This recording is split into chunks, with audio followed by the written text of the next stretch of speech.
If I look back, photography has always been in my life. My mum dabbled a bit with black and white film and had her own darkroom. I would watch her at work creating the magic, developing and processing her own work. I've always taken photographs, but never really thought I would have gone any further than I have. When I had my kids, I had this overwhelming urge to be creative. I couldn't draw or paint, well I thought I couldn't, so I decided to put together a portfolio for a course at college starting at NC level, and it went from there. I soon realised I could shoot the images I wanted to paint. My work has naturally taken me down the path of documentary, as I love stories, people's stories, they fascinate me.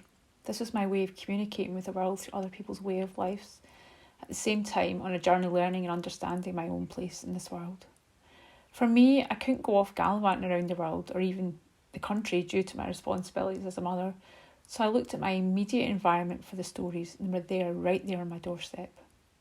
My projects were all community based, looking at the Polish community in the West End of Glasgow, Partick Bingo Hall, whether it's its very own thriving community, and the show community which is based in the East End of Glasgow in Saltcoats, and a celebration, a portraiture documentary project based in Glasgow's Dalmarnock area, photographing the local shopkeepers whose businesses may or may not be affected by the Commonwealth Games sites being built. You can say the root of my practice is deeply integrated into documenting communities, living side by side, sharing our environment, and the structures we create, both physical and mental, in order to cohabit. I've always been drawn to words. I come from a very talkative family. Words are part of my life.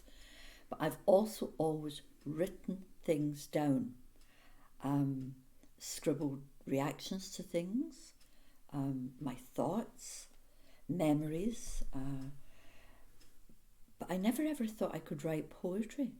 And it was a writing group one night, and it was those quick 5-minute starters, and I wrote this down. And everybody said, "But Libbie, that's poetry." And that, I guess, was the kick-off for me writing poetry, daft as it sounds. And when COVID kicked in, I was literally writing responses to what I was seeing, what I was feeling. It was all coming out in a certain format that I called poetry. The birth of the project started the day before the initial first lockdown. That's when I made the decision. It was more of an instant reaction to the restrictions being placed upon us back in March 2020. How could I not? This was an unprecedented period in all our lives, and it was on my doorstep and would be a historical document for the village. So it began. Essentially, working on this project was a bit of serendipity. Mandy was a photographer and I was doing this writing. And at one point, literally, we just touched base and thought we could pull this together. And the aim was to aim for the first anniversary of when we were out of lockdown and everything was back to normal. And as we all know, it didn't work that way. Essentially, Mandy was getting her images, putting them together, and I was off, again, writing my reactions, my responses, my feelings, because we really couldn't get together because of COVID. And when we came together, it was amazing how everything just gelled together, because there were reflections. In my words, there were always also reflections in what Mandy's images were showing. And essentially that's what pulled us together. Yeah, well, the project developed simultaneously along with the restrictions.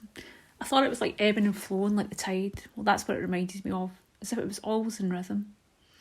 At first I would photograph the community in their houses, me shooting through the windows, capturing their life that day. And as restrictions lessened, the images took on a much freer expression.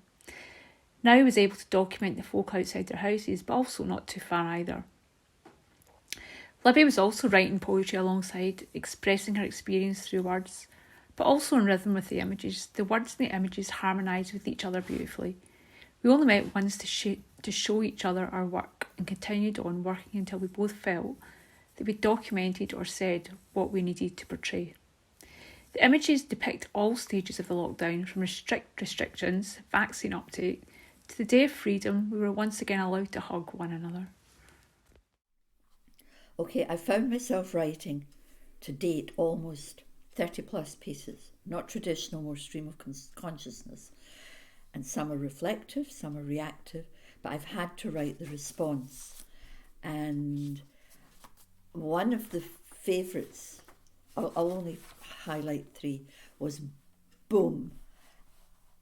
We'd come out of a lockdown, we were starting to unwind a bit, and you had to listen to the signals. And there it was, boom, here we go again, boom. And it was true. And then the sheer frustration in the I sing of passwords, 8 letters and 1 digit, because you'd to faff around doing it, you hadn't been accustomed to doing it, you'd get it right, and then underneath you'd say, have you forgotten your password? So you just could have set a whole new password. It drove me crazy. But the one that kicked me off, absolutely kicked me off, was anger. And they always say that's a very destructive emotion. It was a constructive emotion for me because it was the shielded, the one about the older people. They were very condescending and they ignored the fact that older people, even those who were very vulnerable and have experienced a lot in their lives and have survived a lot in their lives, and they know how to survive. And as sages, we are a source. We could have been helping the young people. What are my favourite images? I love them all, but there's a few that really had an impact on me.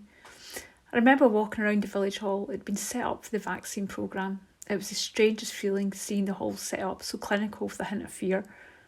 One of the rooms had empty chairs all lined up, spaced apart, empty, just waiting for those to wait after they had had their vaccines. That particular image for me encompassed all the emotions around the epidemic. It was a powerful image for me. My most favourite image is the hug on the beach. It was equally powerful, but in a different way. It depicts the ending of that particular lockdown, where people could hug once again, all social distancing restrictions lifted. This was a very emotional time, especially with the 2 sisters, Libbie and Margaret.